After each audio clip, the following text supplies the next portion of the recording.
Hari ini kita belajar tentang noun clause. Sebelum kita masuk kepada noun clause, kita ulangi sedikit tentang clause. A clause adalah sekelompok kata yang mempunyai sebuah subjek dan predicate. Jadi a clause itu adalah kalimat. Ada dua jenis clause. Satu disebut dengan main clause, satu lagi subordinate clause. Dan main clause itu kalau kita Indonesia kan adalah induk kalimat. Sementara subordinate clause ini adalah anak kalimat. Kita ketahui bersama bahwa anak kalimat di dalam bahasa Inggris itu ada tiga jenis. Satu adjective clause, satu adverb clause, dan satu lagi adalah noun clause yang akan kita pelajari hari ini. Kita lihat, a main clause adalah kalimat yang bisa berdiri sendiri. Jadi dia tidak tergantung kepada bagian yang lain di dalam sebuah kalimat. Sementara anak kalimat dia tergantung kepada induk kalimat. Dan anak kalimat biasanya dimulai dengan a subordinate connector. Jadi Anda harus tahu apa yang disebut subordinate connector dan apa yang disebut dengan coordinate connector. Kita lihat contohnya, I found the key after he left.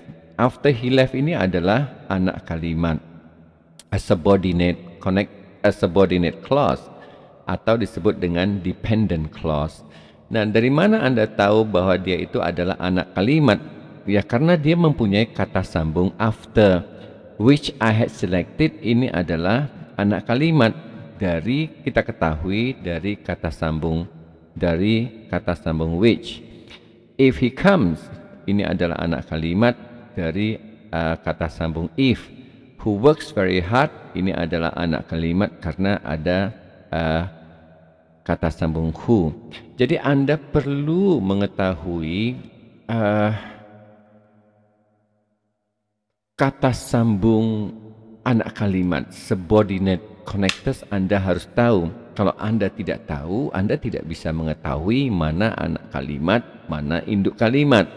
Jadi kalau Anda tahu bahwa ini kata sambungnya, ini adalah anak kalimatnya. Kita lihat noun clause sekarang. Noun clause itu adalah kalimat yang diletakkan di posisi kata benda. Jadi anak kalimat yang diletakkan di posisi kata benda. Contohnya, di mana posisi kata benda? Nah, posisi kata benda ada 4. Satu sebagai subjek dari sebuah kata kerja. Kedua sebagai objek dari kata kerja. Ketiga objek dari kata depan. Keempat sebagai komplement. Jadi ada 4 posisi kata benda di dalam kalimat. Satu posisi subjek, posisi objek, object of transitive verb, dan object of preposition. Yang keempat adalah sebagai pelengkap. Nah, kita lihat contohnya. That you should say so surprises me. Kata kerja di sini adalah surprises. Ini adalah kata kerjanya. Kemudian that you should say so, kata sambungnya adalah that. Berarti anak kalimatnya adalah that you should say so. That it would rain, ini adalah anak kalimat. Kata sambung, subjek, tambah kata kerja. What he said, ini adalah anak kalimat. Dari mana Anda tahu? Dari kata sambung what. When I shall return, when ini adalah kata sambung. When I shall return ini adalah anak kalimat. Dan kita lihat bahwa posisi anak kalimat itu ada 4. Satu, posisi subjek. Jadi subjeknya itu kalimat, bukan kata. Kedua, posisi objek. Kita lihat contoh posisi objek. He says that he won't go. Dia berkata bahwa dia tidak akan pergi. Bahwa dia tidak akan pergi itu adalah anak kalimat. Kembali dari mana Anda tahu? Karena ada kata sambung that dan seterusnya. Kita lihat contoh yang lain. Dan sebagai pelengkap, as a complement of a verb, sebagai pelengkap kata kerja, kita lihat di sini.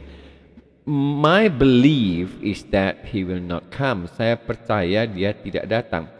Is ini enggak lengkap. Jadi kalau kita berikan satu kata di sini, Contohnya, my belief that he will not come. Ini adalah kalimat. Kalimat ini diletakkan setelah is, dia menjadi komplement. Lihat, was, is, be, is. Dan kalimat setelah be itu adalah komplement. Jadi kalau saya bilang I am a teacher itu komplement karena diletakkan setelah be. Nah, sekarang kita lihat noun clause sebagai objek dari kata depan.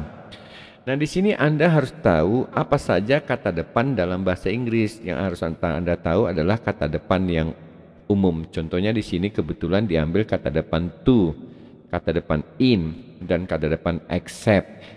Jadi kalimat yang diletakkan setelah kata depan itu adalah objek dari kata depan itu. Jadi menjadi noun clause.